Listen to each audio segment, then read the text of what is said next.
Well, I used to sell food in Chicago to like different beauty shops, barber shops, and different workplaces, and it was going good for me. And when I moved down here to Fort Wayne, Indiana, I was doing the same thing, and I had started getting catering jobs and stuff like that. Did you face any challenges while opening a restaurant?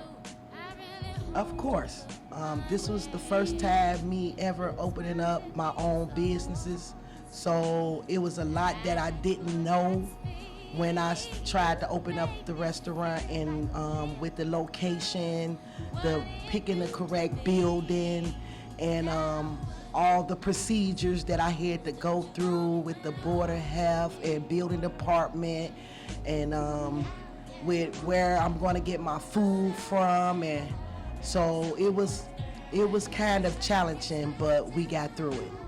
What was the process like coming up with the menu? Well, the process with coming up the menu here in Fort Wayne, we just basically brung something here that Fort Wayne doesn't have a lot of. Like, you can't go to many restaurants and get a fried or a smothered pork chop, or you can't go to many restaurants to buy a steak burger, or you're not gonna go to many restaurant and buy a pot roast and stuff like that. And we just was trying to do a couple of things that's not done a lot here, like with the Chicago style Polish sausage and stuff like that. And then we just put it all together and came up with our menu. What is your end goal with the restaurant? To have Fran's Kitchens and multiple spots, not only here in Fort Wayne, Indiana, but also the city of Chicago as well.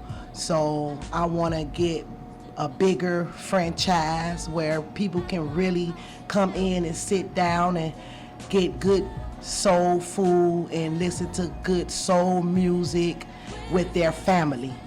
So that's why I wanted it to be a soul food restaurant, because it's like family, food, and soul. A good place where you can feel at home. What makes you the most happy or proud about the restaurant? Because it's in my daughter's name, Fran's Kitchen. She got killed in the city of Chicago, and it's like I'm carrying on her name. And so that what makes me happy.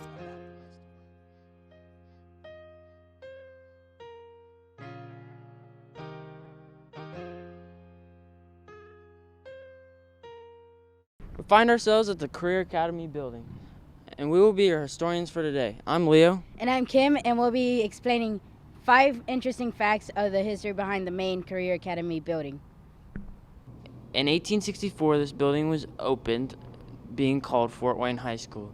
In 1922, it was changed to Central High School, before closing in 1971 and then reopening in 1990, being called the Anthus Career Academy. So currently, we're in the showcase area for veterans who attended Central High School from 1945 to 1971. Each veteran had been a student who served in the military, and also some of them had represented us in World War II. The school mascot for Central High School was a tiger. His name was Lester H. Green, but the students called him Buster the Tiger. At the main Anthus building, there are multiple opportunities for classes, from trade classes to ELL classes for both adults and students. And also there's GED high school credit opportunities for any age. One of the oldest classes taught here is the automotive class, and 2 of the most recent classes taught here is the criminal justice class and the EMT program. Thank you for taking a look at the Career Academy with us. Have a wonderful day.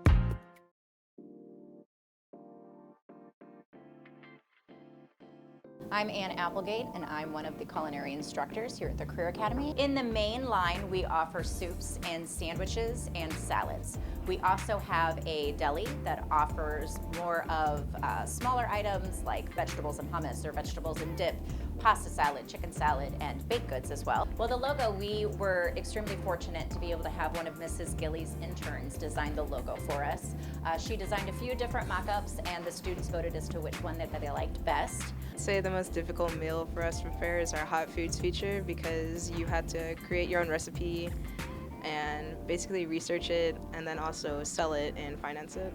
The Planning Bistro took a lot of time and dedication and hard work on the teachers' behalf and students' behalf, because it took a lot of planning just for it to be organized. I'm excited to be able to have the experience in a restaurant setting that you don't get to always get at my age. Our official first day of operation is August 30th. However, we are very fortunate to have Dr. Daniel joining us on Wednesday, August 31st for our official ribbon cutting ceremony.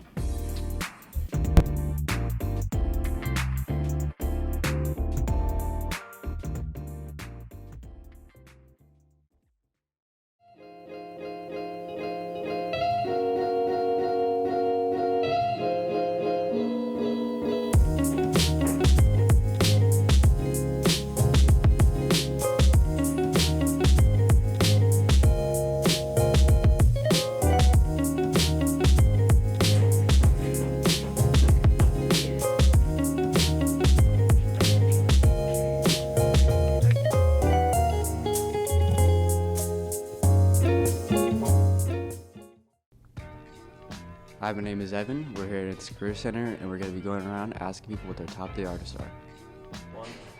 So, Miss Applegate, what are your top 3 favorite musical artists? Number 1, Freddie Mercury and Queen. Number 2, I would have to say is Michael Jackson. He's a legend. And number 3, Simon and Garfunkel. Oh, okay, cool. Thank you. So, Alina, who are your top 3 favorite musical artists? Tyler, the Creator, Frank Ocean, and Kanye West. Why? Because their production is great. Cool. So, Dakota, who are your top 3 favorite musical artists? My favorite artists are Juice WRLD, Trippie Redd, and Katy Perry. Okay. And why? I just vibe with their music. All right, cool. So Anna, what are your top 3 favorite musical artists? Young Gravy, Adele, and Nicki Minaj. Why? I don't know. They're the first one that popped in my head. Gotcha. I listen to all kind of music. Okay, I see. Yeah, I'm like that too. Thank you. So Jose, who are your top 3 favorite musical artists? So my favorite 3 artists are Nardo Wick, that's the first one, NBA Youngboy, and Kodak Black. And why? Cause I like their flow of the music. I like the beat, especially Nardo Wick. The beat is really good. Yeah. And yeah, the lyrics from Kodak Black, I like them. Yeah. Especially his old music. Yeah. Yeah, that's about it. So Cami, who are your top 3 favorite musical artists? Pop Smoke, Rihanna, and Beyonce. And why? Because Pop Smoke uses a lot of 2000s R&B like background musics, and I relate to a lot of Beyonce and Rihanna songs. All right, cool. Thank you. So Miss Jamila, what are your top 3 favorite musical artists? Top 3, Fantasia, Monica, and Her. Why? Her is because she's new and she's kind of people really don't, they sleep on her. That's a word. So they sleep on her a lot. Fantasia is well known. She's from American Idol, and I just love her background. Monica is another one that they slept on for a little bit, but now she's starting to come onto the scene and she's making herself known. And they all are in the same genre of music. Yeah. Okay. And they all come from the same type of background. So that's why I like them. Thank you. This was us at Anthos Career Center asking people what their top 3 favorite musical artists were. As you can tell, people are really into hip hop and R&B. Yeah, this is Evan signing off.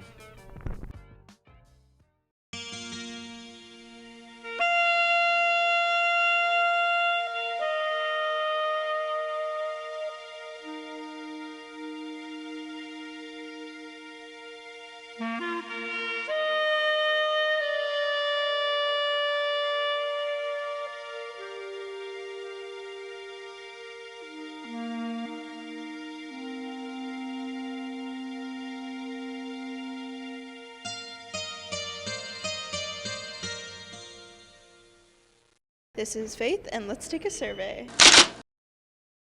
I think it would look really nice on a bedstand, or it would make a really nice mascot. It reminds me of something Irish, I guess, the green and white striped hat.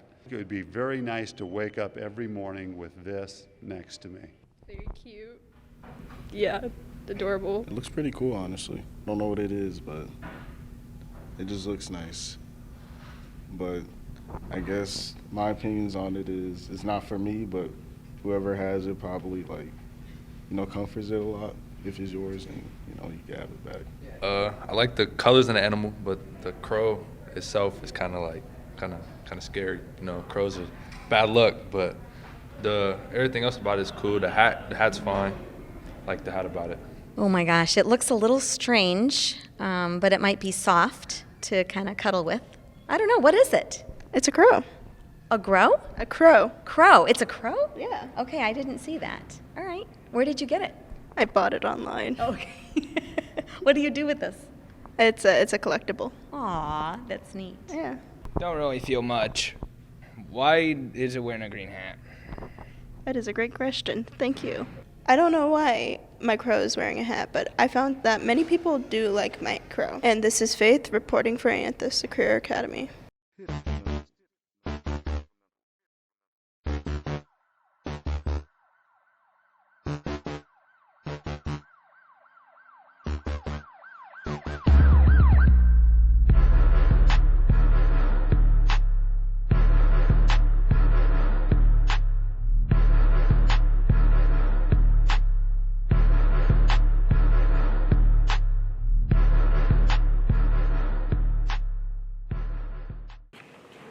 Hello everyone.